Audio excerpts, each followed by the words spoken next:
La Clínica Integral Neuromental, con base en los principales motivos de consulta de los últimos periodos, identificó que la migraña es uno de los componentes y los motivos de consulta más frecuentes en la institución. Es por eso que se adoptó esta guía. Se hizo una búsqueda de las cuales podrían ser las guías para adopción y encontramos esta guía, una guía de la Asociación Colombiana, que es más un consenso de expertos y un análisis obviamente de la literatura para definir cuáles son las recomendaciones fuertes, débiles y, dependiendo de su calidad de evidencia, dar unas recomendaciones puntuales frente al manejo de la migraña crónica. También se aborda la cefalea tipo tensión crónica, la migraña continua y la cefalea diaria persistente de nuevo, que vamos a comentar un poco. En ella nos vamos a enfocar principalmente en las recomendaciones, pues porque los conceptos técnicos, por supuesto, son de amplio abordaje y manejo por ustedes.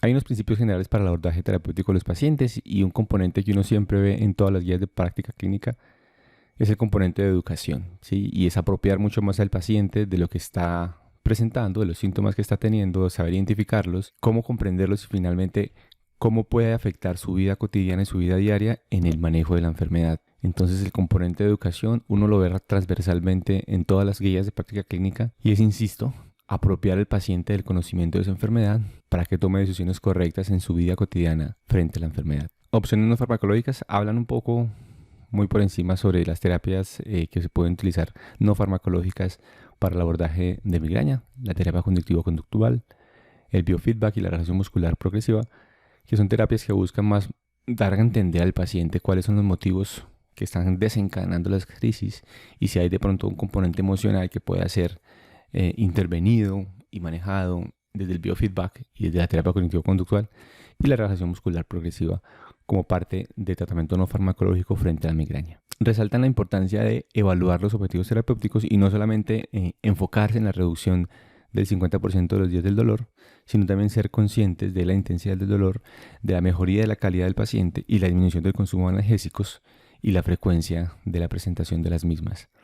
Estas mismas son las variables que son consideradas al momento de realizar el análisis de los medicamentos y las recomendaciones dentro de la guía de práctica clínica. Otro de los elementos es la duración del tratamiento y la politerapia. Realmente no existe una evidencia que recomiende que haya un periodo específico y por supuesto debe individualizarse y ajustarse de acuerdo a la respuesta del paciente.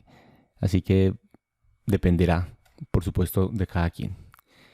Finalmente vamos a compartir las recomendaciones finales, pero hay que ser claros que lo primero que debe hacerse es agotarse, como siempre, las alternativas de primera línea de manejo inicial y de mayor costo-efectividad. La primera pregunta que se hace en el grupo de la guía de práctica clínica es si la toxina botulínica tipo A es un medicamento eficaz y seguro para el tratamiento de los pacientes con migraña crónica. La recomendación es clara, es una recomendación fuerte, sí se recomienda para el tratamiento de pacientes con migraña crónica. La calidad de la evidencia es alta para días del dolor y es una recomendación fuerte.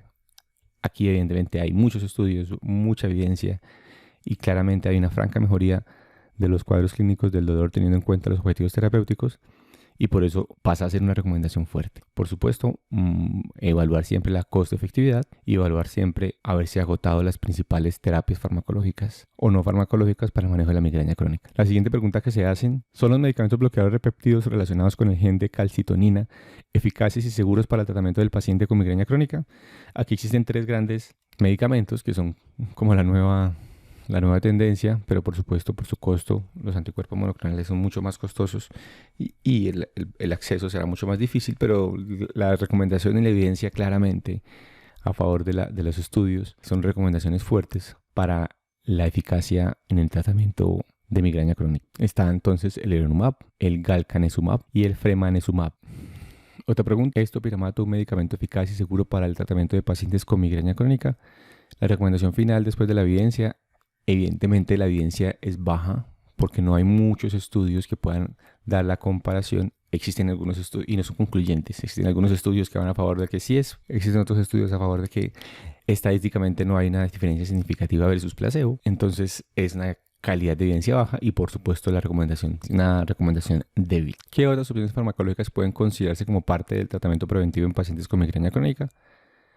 Recomendación final: amitriptilina, bicarbonato sódico y flunarizina se recomienda como parte de opciones terapéuticas en primera línea de migraña crónica o como parte de politerapia. Naratriptán en esquema diario puede ser una opción de tratamiento en pacientes altamente refractarios y por supuesto aquí vuelve derivado de que no hay muchos estudios concluyentes, no hay una evidencia muy alta.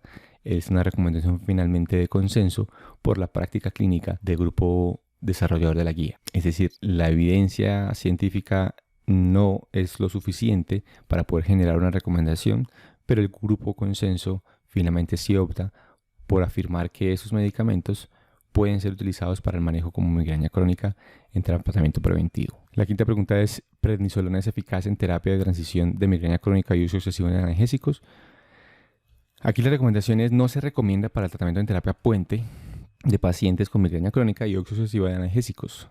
La calidad de la evidencia es moderada. Hay buenos estudios que refieren el buen impacto en el manejo de la prednisolona y hay otros que no.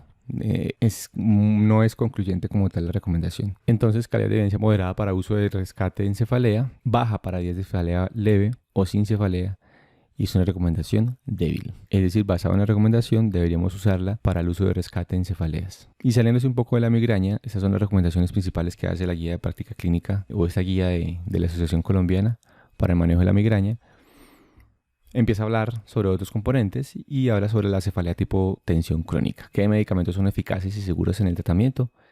La recomendación: amitriptilina, mirtazapina, venlafaxina e imipramina son opciones terapéuticas recomendadas para el tratamiento de cefalea tipo tensional crónica. Recomendación de consenso. Para la cefalea migraña continua, ¿qué medicamentos están indicados? Indometacina es el medicamento de elección para pacientes con cefalea migraña continua.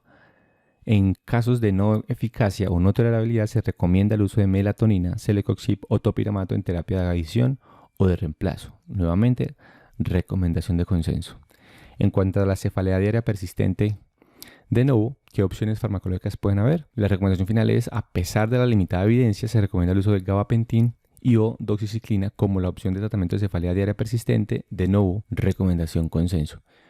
Y finalmente, ¿qué procedimientos están indicados en el tratamiento de los pacientes con cefalea crónica diaria? Hablan y nombran los bloqueos de nervios pericraneales con el uso de bupivacaína y lidocaína. Los comparan, digamos, aunque hay mucho más estudios con bupivacaína, hay una equivalencia con el uso de lidocaína. No generan una recomendación real, simplemente dan como una explicación del bloqueo neural, cómo se realizan, en dónde se realizan y qué tipo de estudios han habido. Y unas consideraciones clínicas en cuanto a la relación del uso del medicamento bupivacaína o lidocaína y si se puede utilizar o no en mujeres gestantes. Claro que sí, para manejo a corto plazo.